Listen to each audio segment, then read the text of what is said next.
Okay, buddy. Here we go. Episode 11. Sent to the office. Sent to the office. Adventures of Tremendous Fat Ass. We're ready to go, and this will probably be the last one until after Thanksgiving, Yeah, maybe. I think so. We'll try to. We'll see what we can do. Yeah, we're ready to rock and roll. Down here pretty late. What time is it? I don't know. That clock that hasn't worked in like 5 years over there, so I don't have any idea. I don't. Okay. According to our sound technician over there, Beck, it's almost 9 o'clock. Yeah. And Just we're got done- officially old because that's late, Yeah, it is late. I just got done feeding the dogs, so they're probably up there eating. This podcast just keeps getting more and more exciting. Yeah, I know. It's late. It's 9 o'clock. I just Yeah, fed the dogs. fed the dog. That's why their merch's not down. Oh, here she comes. Okay. I do. Did you know that I just mentioned this? But every time I feed the dogs at night, I do my impression of Jack Cates from 48 Hours. Do it. Okay. Here's your goddamn dinner. I say it every time. I can't help it. And then I laugh. And of course the dogs, they don't. Nobody in the house even understands it. I guarantee. Well, the it. dogs understand it, but they just hear it and they think it's. They don't know I'm doing Jack fat. Cates from 48 Hours. and my wife sure doesn't know. She's probably never even seen the movie. So, but it amuses me. So that's why I do that kind of thing all the time. Do you remember what he in the movie? What he fed Eddie Murphy? No. He. Oh wait, a candy bar. Yeah. What kind? Heath. Zagnut. Dang it. Yeah. Here's your goddamn dinner, convict. Love that. Anyway, but yeah. So we're ready to go. We've got our outline. We actually had some prep time this time. We did. Yeah. We a had little bit. A little bit. So we've got it ready to go. At this time last week, did we record on Wednesday of last week? Mm-hmm. Yeah, we did because we tried to record on Tuesday. Last Tuesday, I played 80s music trivia at Thunderhead Bar and Grill in Ankeny. And we're not getting a dime for that promotion right there for me saying that. Not so a dime. I'm not going to say it again. Nope. And by the way, no 30-minute wait at Thunderhead Bar. That's an inside joke that only a few people will get that's watching, and I'll explain it to you after the podcast. Right now, there are, I don't know, there's going to be about 40 people listening that's going to crack up over that. All right. And I just had to mention that. It's worth it. I'll explain to you later. It's extremely inappropriate, and I don't think Beck would get tired bleeping out this story, and it wouldn't make any sense. Okay. So, but anyway, so we're playing 80s music trivia last Tuesday, and I love music trivia. I love trivia. And I happen to know quite a bit about 80s music trivia, and I was playing with several couples, and including my sister-in-law, Marta's twin, Marcy. And Marcy reminded me of a story that I had told her a long time ago, and she could barely get the story out because she's laughing so hard. So I had to go to the source. It's a story, one of the many stories about me moving when I was a kid, because, as you know, I went to 14 schools before junior high, and so we moved quite a bit, 4 different states, and so none of the moves that we ever did ever went smoothly. No. They were never. I don't know if anybody's move is No, ever. of They course got not. done and they're like, well, that was smooth. It's kind of like Louis C.K. talks about with an airline flight where everybody has their airline story. First, we had to wait for 40 minutes. Everybody's got a moving story, how it just went wrong. Yeah. But anyway, so she reminded me of a time when we were moving, and I talked to my mother because she's the source, and even my mother's expertise, we could not exactly pinpoint the time period when we're moving, if we're moving to Iowa to Nebraska, or Nebraska to Mississippi to Louisiana. Okay, so how old are you at this time? Between 8 and 10, probably. All right, let's So go. I don't know. And then so we're moving, and we have one of those big U-Haul box trucks. Okay, and we're towing our '66 Mustang in the back. And the '66 Mustang, my mother purchased when we lived in Ocean Springs, Mississippi, when I was 7. Then Ocean Springs was the place where I shit my pants the first day of school, just so you know. Frame of First reference, grade, context. right? First grade? First grade, yep. I shit my pants and walked home, 7 years old. But anyway, told that story already. And this Mustang was blue and purple and pink and primer colored. It was the car of many colors. Okay. And That's how you found your way home when you shit your pants it because of was that car. exactly right. It was exactly right. So we're towing this car, and because there's 5 of us. There's my mother, Jim Schutte, John, Josh, and I. There wasn't that much room in the cab of those U-Haul box trucks. No. And we had 2 dogs as well at the time. So it was determined that John and I would sit in the Mustang as it was being towed down the highway, along with the 2 dogs. Okay, Why not? why not? Because I'm sure that wasn't illegal back in the 70s or 80s or whenever that happened. Not at all. And so at some point, John and I had fallen asleep in the back seat, and the dogs, we wanted the back seat, so we made them go to the front seat. And at one point, one of the dogs kind of got up and put his paws on the steering wheel and turned the wheel. And so they could feel the U-Haul is just crow hopping. I mean, horrible sound. And they look back, and the wheels of the Mustang are turned completely to the left, and it's basically. And they look, and they can see the rearview mirror. One of the dogs is sitting up there, driving along, and the other dog's sitting there. The boy dog is driving, and the girl dog is probably complaining about his driving. That is awesome. And and so at that point we had to pull over, and it was determined that the rule would be John and I had to sit in the front. Yeah. So the dogs couldn't drive anymore. Yep. And but don't touch the wheel, don't touch the brake, don't touch the gear shifter. And that's the way we. And you're between 8 and 10. 8 and 10. 8 and 10. Now, around the same time was we moved from Mississippi to Iowa at one point. We moved to Mississippi on 2 different occasions, when I was in 1st grade and when I was in 5th grade, and then back to Iowa. Mm-hmm. Okay. When we moved back to Iowa for good, I was in 6th grade. And we lived in Gulfport, Mississippi, and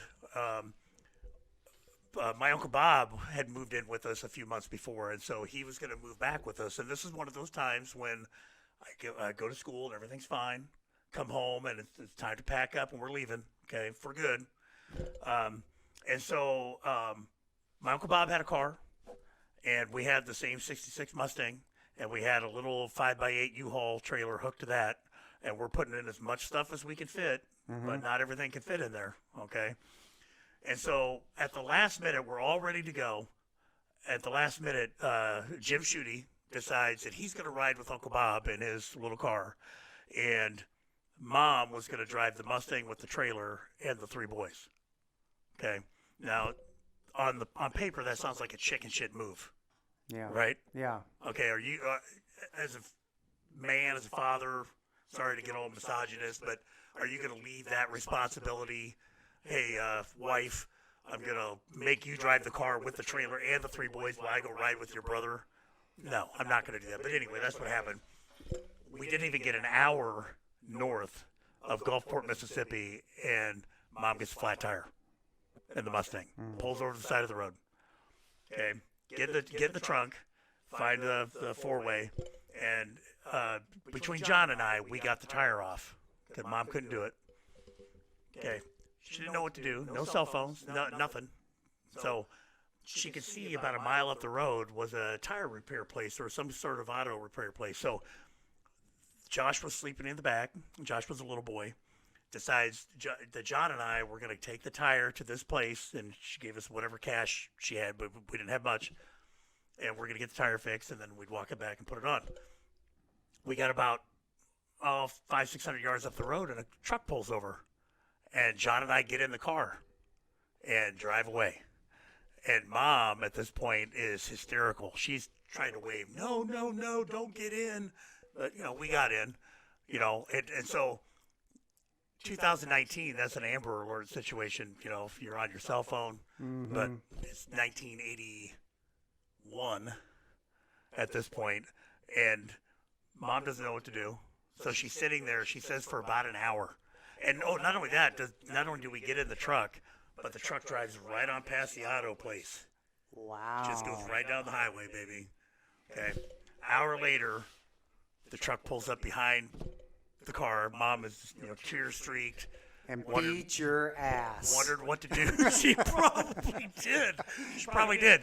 We get out of the truck. The guy had bought us a brand new tire and fed us lunch.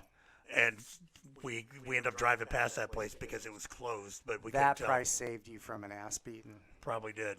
But yeah, I noticed the biggest whoopings I ever got. Not that I got a lot, but I got my share. Were when I scared my parents. That fear turns to anger. Oh yeah, because that's how I am. Yep, you get when I'm scared. Did your oldest daughter get a whipping when she disappeared from us in New Orleans on vacation that one time? No, she did not. Oh boy, dude, we were like CIA. Yeah. We were coordinated. We had it all worked out. Samantha's gone. Where is she? Mm-hmm. You go here. You go here. Found her. Yep. What was it? She was mesmerized by a street artist. Yeah, doing the caricatures and oh man, I don't. Yeah, New Orleans is not a good city to lose a child. No, but don't even talk about it. Yeah, but anyway, so a couple moving stories there that I thought were funny. There's some other ones that, this Mustang that we drove didn't have a working starter in it for about a year and a half. So it was a clutch, so you always had to pop the clutch. Mm-hmm. And, so when we moved and you had a trailer, you had to make sure that wherever you stopped had an incline. Yeah. And it was always... I've had multiple vehicles like that. You just a year and a half. Think about where you park. Oh, yeah. But you think in a year and a half we could have switched out a starter, but apparently not. But I like that old car, that old Mustang. I wish I still had it, even though it was multicolored. It had a sweet engine. Mm-hmm. It had an Ooga horn and a wolf whistle horn. I had an Ooga horn on the first vehicle I ever had. It was a and you know what? There's nothing funnier than Jim Shooty driving that down the road, whistling at girls driving by. Because that's okay, right? Back in the. Yeah. So anyway. Yeah. You said you saw something interesting on Facebook this week. Yeah, I thought it was interesting, and it kind of made me do a little bit of reading. But there's an article on Facebook that talked about teacher satisfaction, and I thought that was an interesting one. And of course, a good chunk of both of our Facebook feeds are the Rolling educators. Stones did a song about teacher satisfaction. Did they really? Yeah. How'd that go? Can you sing it for me? I can't get. Yeah. Well, I wonder what that article. What was the findings on it? They just talked about how teacher satisfaction has diminished, and even within the last few years, significantly. And they just talked about how there's teacher shortages. There have been teacher shortages around the country in certain areas, Texas and California and Florida. But now they're finding teacher shortages in a lot of other places that never had them. Yeah. And there's a lot of factors that lead to teacher dissatisfaction. And I just thought, the article mentioned, pay, which is always a big deal, teacher pay. There's two schools. Now, I can't speak for you, but back when I was getting teacher pay, I grew up the way I grew up. I thought I was making great money. I never really thought too much about the pay. The pay is fine if you don't have, $80,000 to $100,000 in school loan debt. Right. Okay. Right. That's part of the issue right there. Right, which is indicator of a broken system. If you're coming away with a bachelor's degree and a teaching certificate and you have $50,000, $70,000 in loans, then you did something wrong. The system did something wrong. It should never be that way. Well, but at least you made it. I mean, right. You want to take a stab? You probably know at what we have right now in unpaid student loan debt in this country. No, I don't know. 1.3 with a trillion. Trillion. Oh, Lord. Yeah, it's in a lot of ways, I think prison is a trap. Right. Our society is a trap. Has created this stigma that if you don't go to the traditional college, it's starting to change, but there's this shame that goes with it, or some sense of, you're a failure or something. And I think what a lot of people do is they feel that pressure, and who knows what they want to do when they're that age. If you Right. go to college, you better know what You better want know to what you're going to do, and if you don't know, then maybe you shouldn't go. and what that job is going to pay and Right. what the job outlook Right. is. Right. And people will go, well, I'm just going to go here, there, DMAC, or someplace. Feel it I'm out, just going see to if do my something- general ed right. classes because I'll Right. have to do those anyway. Well, those are some of the hardest classes for me. Sure. Right. And so, yeah, I mean, it sucks if Well- you get it. Yeah. But then if you make it so far, you're just leaving with debt. Well, and nothing to show for it. going, like doing the liberal arts experience when you don't know what you want to do, it made more sense 30 years ago when a private school was $12,000 Yeah. and university was $7,000. But now, University of Iowa is $30,000 a year, I think, and the private schools are over 40 grand. So now it makes no sense at all. If you don't know exactly what you want to do, Right. the days of, just go and take some liberal arts and see if something interests you and then go down that path, it doesn't make a lot of sense But for most and that's people. the point. Like I don't know what a teacher would start at right now if they graduated and started this year. I don't even know what that is, that number, because it changes with experience. I can tell you that the last teacher that I interviewed, the last time I was on teacher interviews was 4 years ago, Okay. and the starting salary was like 45 at Southeast Polk, Okay. which stunned me actually, because that would seem like a lot to me for somebody 22 years old coming out of school. Yeah. So it might be a little bit more now, and of course in Des Moines it's less, and that's why they have a hard time getting. But if you compare what that is compared to the times when you're talking about with Yeah. the $12,000 Right. or $7,000 at Right. a big university, how much that has changed, that percentage, and Yeah. compare that to the salary, It's not even close. you've reached a law of diminishing return there. Really, you're exactly know, right. and- I mean, the first year teacher salary now is not that much more than the yearly tuition, room and board at most universities. Yeah. And But- now, But when we graduated, a starting teacher at Southeast Polk was probably $19,000-$20,000. That was twice what you would pay. That is like 2 years worth of education. So you're right, and that has been a significant change. yeah. The price of college education has skyrocketed, and salaries are not keeping pace Correct. at all. And now we have this huge skills gap, and you have all kinds of jobs out there that are in the trades where you can go for not even close to that kind of skin in the Like my game. son is right now. Yeah. Without Two-year that kind degree of at skin in the game, DMAC and- time and money, Yeah. and you're hitting the ground running at that same level of salary. Right. And right. So, I mean, Well, right. Cade is at DMAC, and it's a 2-year program in electronic engineering.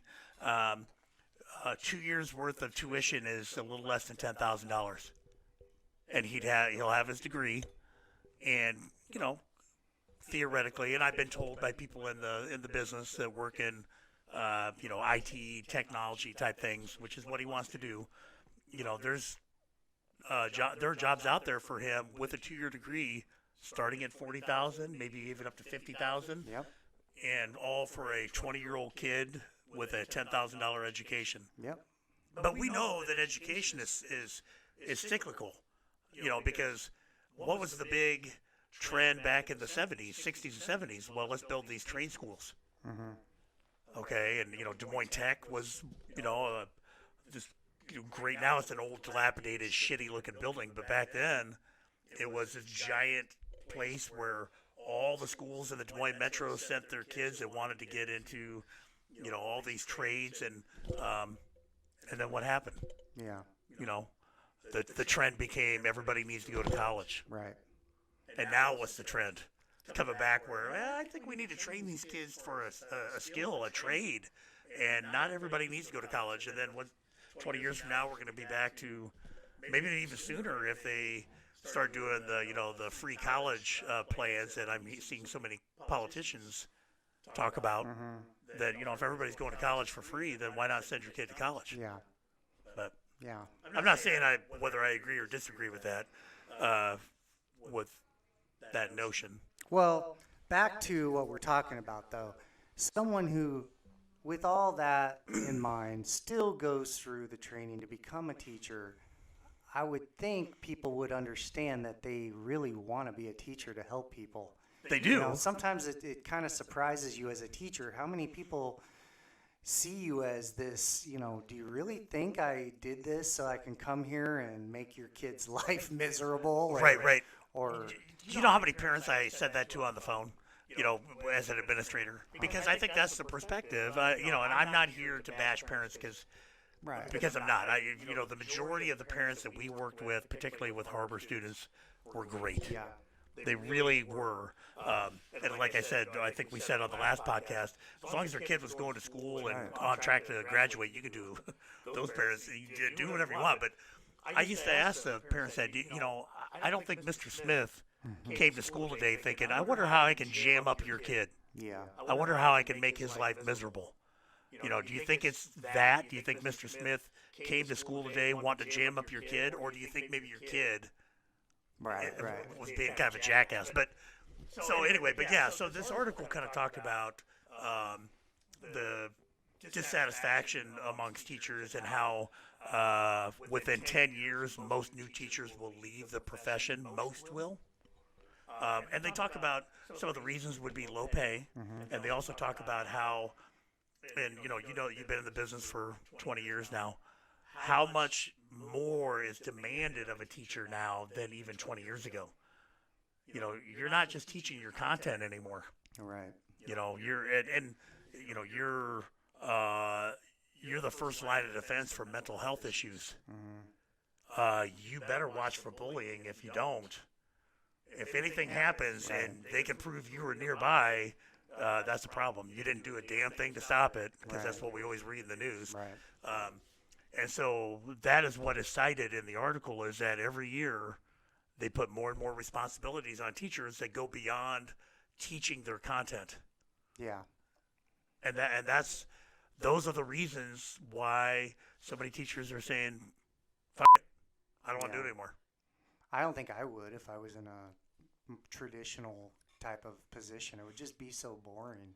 Yeah. My favorite thing about the Harbor is I can kind of, you know, choose something interesting that I can keep their attention with, and then as long as I'm teaching the Iowa cores, you know, it's cool. And that's the ironic thing, is that, you know, at least in my perspective, and I'm sure you have a lot of the same experiences, back when I was in, you know, the administrator for alternative program, people would ask me, "Hey, what do you do?" "Oh, yeah, I'm a principal."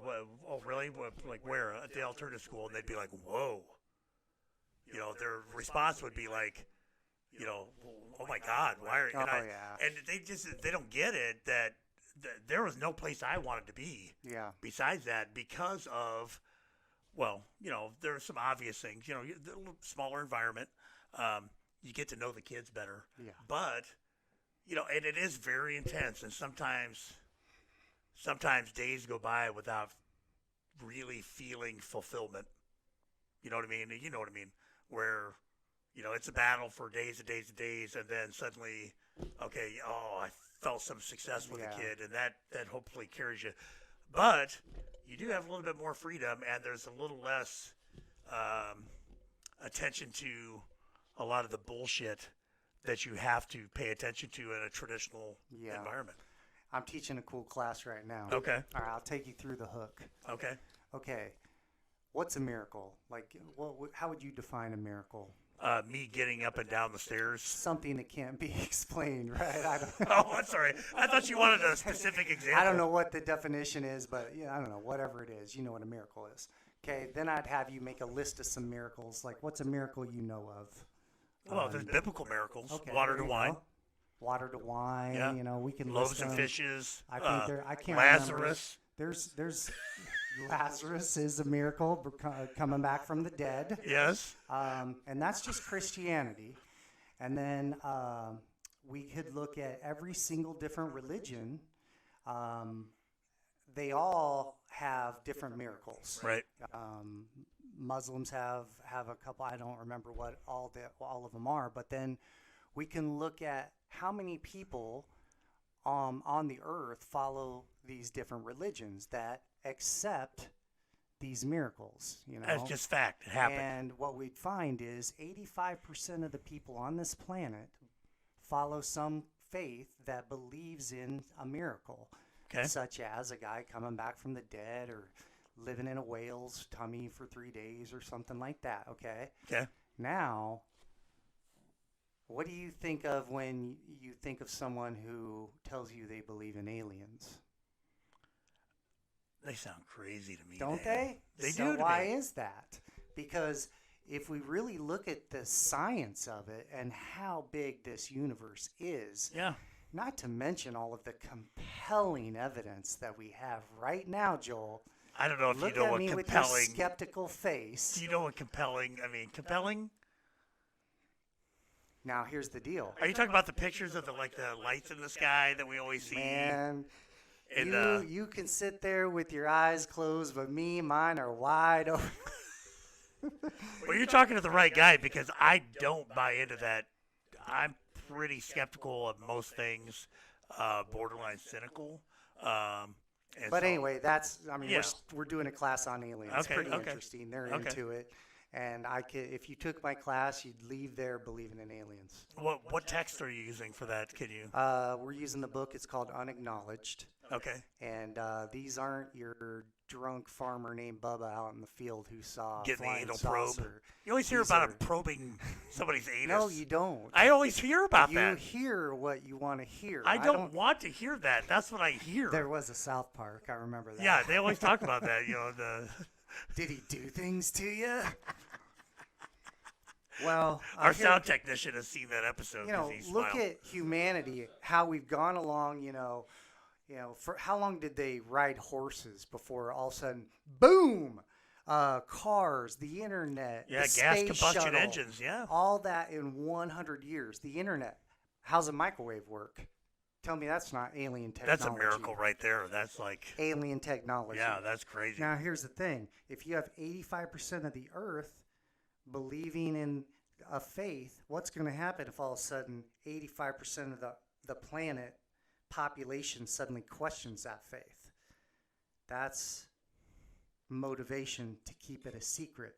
But could our government keep a secret? I don't know. Is that what you're saying? What did they do for how long getting the atomic bomb ready? They created a whole town in the desert. No one knew a thing.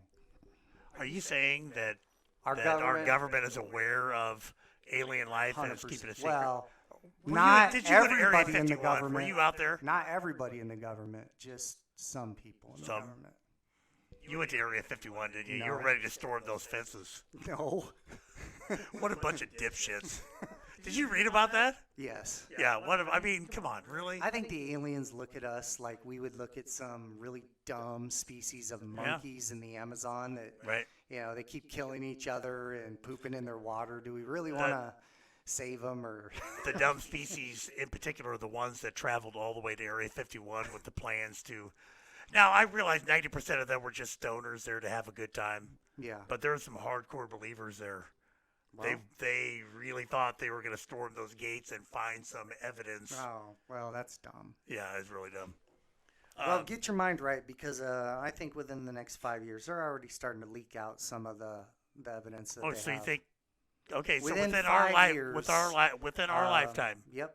Within our lifetime. and conveniently, these alien life forms will look somewhat like Why you gotta say human it like beings. that? Conveniently. It's Well, just they will laced with- conveniently look somewhat like us, maybe with a little bit larger head and a little bit skinnier body, but they'll have the traditional configuration of a couple legs, couple arms, and a head. Conveniently. Now, just to play devil's advocate on myself, one of the things I used to think of that made me want to believe, or made me it more believable, is people from all over the world who would have these abductions, and they would describe to the sketch artist, and it always looked kind of the same. Yeah. I thought, well, how would that be if what some people think is people who think they're abducted by aliens. Power and suggestion. No, they're remembering their birth. Get out of here. Think about it. Is that the same theory that The happens eyes with people are who bigger. die and they I don't see know. the light and then they come back? I don't know about that. Because I think those are bullshit too. You think everything's bullshit. I don't think everything's bullshit, but I think a lot of things are bull. I think, you know what? I'm a little bit more cynical than normal right now because I'm very disillusioned with the number of people in our country that are so eager to buy into stupid conspiracy Yeah, I theories. know. And, not to get all political, I and know. I just kind of view some of these things as people just so eager to buy into something that isn't real. People will say we live in the age of information because of the internet. We live in the age of confirmation bias. Yeah, That's what that thing does. right. You can get on there and Yeah. say, why is the Earth Yeah, about even to, the way you search it that? Well, picks exactly. up on your and bias. it will give you what you want. Oh yeah. So Oh yeah. anyway, Oh yeah. I didn't mean to get into a internet meme here, the Epstein thing, but that's one of the ones that I am just like I just shake my head over because that's everywhere you go on the internet, and I'm just amazed that so many people truly believe something that there's not a shred of evidence to prove yet. But you're that's not what talking about aliens right now. You're talking about Epstein, right? well, maybe aliens killed Epstein. Or maybe a guy who tried to kill himself a month before successfully killed himself a month later. But I don't know. But whatever. Yeah, who cares? Coming Yeah, I don't back wanna to the original thing, though, Yeah. when whether you believe it or not, it's interesting, and the students love that stuff. Oh, you yeah, know, oh, so yeah, it's a heck of a lot easier to teach them how to support a claim using specific text Right. when you're reading something. Well, and the thing that our listeners may or may not know is the students that you work with, that I used to work with, generally speaking, are not engaged with school, and they haven't been for years. No. Nothing that the school did or could do could hook them in to buy in. And so part of the challenge of a good alternative school or program is to teach them, well, in our case, Iowa core principles, but to do it in a way where they're actually going to engage in it and want to learn it. Otherwise, they're going to sit there and zone out like they've done for years and years. Yeah. Probably like a lot of our listeners zoned out in school sometimes too, except for our kids Or they're doing it right now. did it for, maybe, I hope not, did it for so long that they became, credit deficient and in danger of dropping out. And so they had to find, so that's the beauty of the alternative program. And so you're finding things like studying aliens, which kids get into, Yeah. and you're kind of sneaking in these Iowa core principles while you're doing it. Yeah. Teaching them I don't to sneak read 'em in. better, write better, understand, use rational thinking, critical thinking skills, all the Yep. all that shit. So It's cool. And we did some great ones. Oh yeah, it was fun. The creativity part of it. You want to talk about like collaboration is a lot more fun and easy with teachers when you're planning an Yes. expedition like we Yes. do. Yes. Remember the Heemstra Lion case? The that we Heemstra did? Lion case is the one that I always think of, and again for the people that are listening, and I don't know to what extent you guys do this now, but back in the old days when we were doing expeditionary learning, the four of you teachers, English, Math, Science, Social Studies, would plan together. We still do in the afternoon. So we Okay, do our one topic expeditions. that you all would teach in your content areas. And so the students from after lunch until the end of the school day, they were basically learning one topic Right. through all the four of the core areas. And so the Hemster Lion case is one of the more famous cases that ever originated out of Iowa of one farmer killing another farmer. Yep. And this happened in what Shot year him again? in the face. Shot him with a rifle. And what year was this? I wish you wouldn't ask me. Yeah, that's a tough one. But that's the one that I know that when I used to go present at conferences statewide, even national conferences, that is the one expedition that I would talk about Yeah. more than most because, we had that shit wired tight. Yeah, we recreated the crime scene Recreated outside the school. Yes, outside the school. We took all the students to the crime scene in Milo, Iowa. Yep. Milo, correct? Where Rodney Heemstra shot Tom Lyons point blank. Well, not point blank, but But on the side of the road in the face, over an Then- ongoing, years-long dispute. tied him to his truck and drug him about a mile face down, and then stuffed him in a cistern, cistern. well and Yep. threw some hay over it. Yep. And this became national news. But And he now, did 4 years total. what's that? He did 4 years He did total. 4 years for this. And on the surface, you might think, why would high school kids be interested in this? Well, the reason that they became interested is because we put them on school buses and took them to the crime scene, showed them where it happened. They met the widow, Tom Lyon's widow, Rhonda Lyon, Yep. and she spoke to our students for over an hour about what happened, the impact on her, Went through the whole day.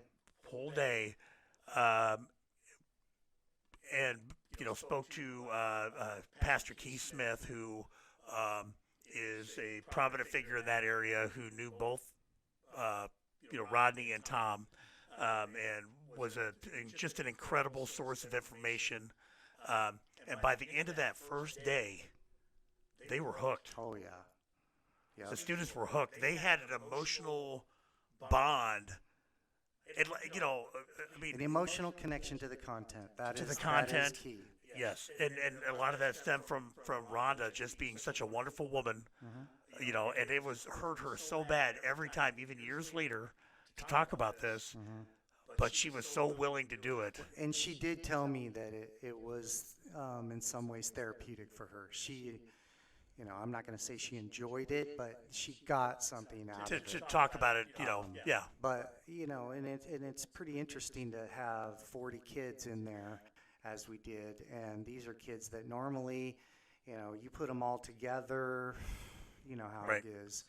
Sitting there for an hour, you could hear a pin drop. Yep. So So, anyway, some of our students became emotional, yeah, which is, as with empathy. yeah, as an educator, that was good to see, because you knew that they were hooked, and that's what we used to call it every time we would do a new expedition. Doing a We'd hook. call it the hook. What are we going to do to hook them? Yeah. And if the expedition was successful, it was because we had a good hook, and we got them on that first couple of days when we were building background knowledge on whatever it was that we were going to study. The success of the hook dictated the success of the entire expedition for the most part. Yep, it's pretty cool. And then we had detectives come to the school, because that's part of Yes. expeditionary learning, bringing in expert speakers.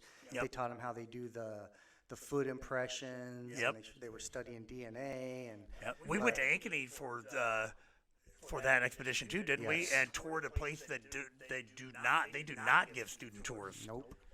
But I had a connection at that time. Right. But the whole point of it was, and usually our expeditions lasted 9 weeks, but this one we did for an entire semester. Yeah, we do that every now and then. Um, I'm doing it right now. at the end of that 18 weeks, the students that were there from start to finish, they were experts. You could have any of them. You could sit down with any of them and say, "Tell me about the hamster lion case," and they could go on. They could talk to you for an hour and Yeah. give you detail after detail. They could talk about the science of the investigation. They had read many pertinent, articles and texts, and somehow we even worked math into it, Yeah. which is always difficult. Well, and then we have an end product where the end product is something for an authentic audience. It's Yes. not necessarily. So when we were doing Vietnam a few years ago, I had a guy come who had been a prisoner of war at the Hanoi. Is it Hilton? Yes. It was a huge place with a lot of prisoners. He'd been there 7 years. His name's Larry. Awesome guy. Actually, we went to the museum out at Camp Dodge and toured it there, and they got to meet some vets. But when they were doing their essay, we were reading the book "We Were Soldiers Once," Yeah. which was it's cool because that is about the battle in the Audrang Valley. It was the first time we used helicopters in an offensive manner. Okay. And when we went to the museum, they had some of those helicopters there. But anyway, when they're writing their essay for me that goes with this book that we've been reading, of course, what's a student want to know? How long's it got to be? And I'm like, I don't know. I don't care. I'm just going to give them to Larry. So whatever 7 years in a small room with a dirt whatever that floor compels you to do. worth for you. Yeah, you know? right. But yeah, there comes that emotional connection. Sure. They know it's not really for a grade. I'm just that's where the magic happens. The thing that I was always amazed at whatever topic we were, doing an expedition in, was the willingness of people outside of our school, outside of our program, to work with our kids. Oh, yeah. When you explain to them what we're trying to, when the prosecutor for the hamster lion case comes to your building and spends 2 hours talking to your kids and telling them details that didn't really get into the newspaper. Right. The irony is how you said earlier, when people would hear that you worked in the alternative program, they would be like, oh, you get that, it takes a special person. Yeah, you must be really tough. Then when they hear what you do with Expeditionary, I've had so many people go, man, they should do that for everybody. I know. I've had that. I've had, over the years, I've had people who also work in alternative education wonder how we can do that. How can you take all of your students out to this place or this place? How can you? And it was just. Well, it is more expensive. It is more expensive, and then and for some of them is I wouldn't trust all of my students out there. Which was initially an issue for us as well. When we first started, it was a little bit wild west in our building, and we weren't always real confident taking our students out into public until we kind of got that squared away too. And so the expeditionary learning piece would never have worked if we hadn't got the culture piece down first. So, so anyway, so you're studying aliens right now. We're getting close to. Oh, wow. Wow. 42. That went fast. See, I told you I wasn't going to get to talk about that one thing. Maybe next time. Okay. But maybe we need to try to record next week. Okay. But anyway, so, all right. Good podcast. Appreciate your time here. All right. So you need to watch Unacknowledged. You won't do it. And if you Unacknowledged. Unacknowledged. Or on Netflix? Yeah. Okay. Yeah. So our sound engineer. Get your mind right. 5 years. Okay. Unacknowledged. Yeah. And other than that, the only other thing I can think of is maybe go fuck yourself. Yeah, go fuck yourself. All right, buddy. Love you. Love you, buddy.